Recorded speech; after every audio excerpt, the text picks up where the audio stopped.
Alrighty y'all, welcome back to yet another video. So here we have the Yamaha R9 and we are going to be starting to modify this bike. We do have one mod done, which is the full system exhaust, which sounds amazing, but now we're going to be moving on to the cosmetics. So we're going to be focusing on the front end of the bike and we're going to be changing out the front windscreen. I think the stock one just looks super hideous and very boring. Doesn't really have much aggression to it. The profile is not very high. It does have a slight curvature, but it's very, very weak. So we're gonna be changing this out and upgrading it to a Puig Z windscreen. I got it in a dark smoke finish and it has this sort of double bubble effect. And this should add a lot more aggression in terms of the profile. As you can see, it's much more angled up and the curvature just makes it look much more aggressive and looks sleeker. And with the darker smoke, just adds more contrast. All we have to do is remove 4 bolts on each side. So it should be a pretty simple process. It's just Phillips heads right over here. And on the rear side, there are rubber grommets on the old system that you have to transfer over. Now before we continue with this video, make sure to drop a like and a comment below to boost the algorithm and subscribe to the channel if you haven't already. Alrighty, so let's go ahead and remove these 4 screws on each side. I'm gonna use a Phillips head. I'm not gonna use any power tools because I don't want to strip these bolts. And there's not a lot of pressure, so it does come out pretty easily. And as I pull this out, there is actually a plastic little washer underneath here. So let me just carefully pull this up. So if you look carefully, there's this white bit here. Don't lose that. There we go. So after you get all those 4 screws out, you can go ahead and kind of push down a little bit. And on the bottom, there are a couple of clips that you want to disconnect. So you just want to wiggle it out, kind of angle it down and pull up. Like so, release the clips.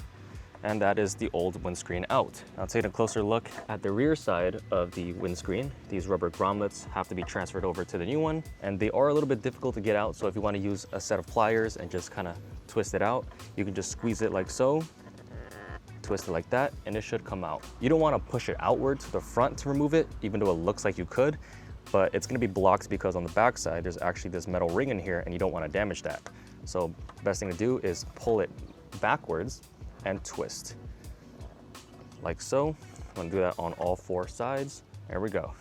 And just the new windscreen, we're gonna transfer over these little rubber pieces and we're gonna do the exact opposite. So instead of coming from the top, we're gonna go from the bottom here and just go at an angle and just twist and let that pop into place.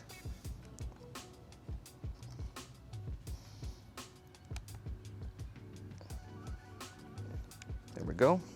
Nice and flush. So you want to do that on all 4 sides. So to reinstall this new windscreen, you have 3 tabs on the bottom that you want to align to the tabs on the bike. So just carefully slot that in from the top.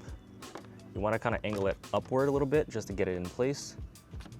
And then once it's slotted in there, give it a little wiggle, make sure it's intact. Now we can go ahead and reinstall our 4 bolts back into the correct holes. Don't forget to include that white little plastic washer piece. I'm gonna get the thread started. I'm not gonna tighten it down all the way just yet. And I like to start with the top one because it has the most sort of flex. So if you do the bottom ones, it might be harder to get the top bolts in. Then we can move on to the bottom here. Now they got all the bolts in, you wanna go ahead and tighten it all the way down. And I like to jump across so I can have an even distribution of power. And that is the final product. What do you think of that, guys? Doesn't it look a lot better now? And the higher kick definitely will help with the aerodynamics and the wind deflection. And I gotta say, fitment is pretty much perfect. Look at that edge there. It's buttery smooth and aligns with the original front end panel. As you can see, the gaps are perfect. Doesn't look weird. And it's really, really sturdy. I can literally flex the whole entire front end of the bike just by doing this. It looks a lot darker on camera than it does in person. I'm pretty sure you can still see through this if you're riding, but yeah, definitely changes the whole front end of the bike. So yeah, pretty simple and straightforward mod. I'll leave a link in the description below if you guys want to pick that part up for yourself. With that being said, thank you all for watching and I'll see y'all in our next one. Peace.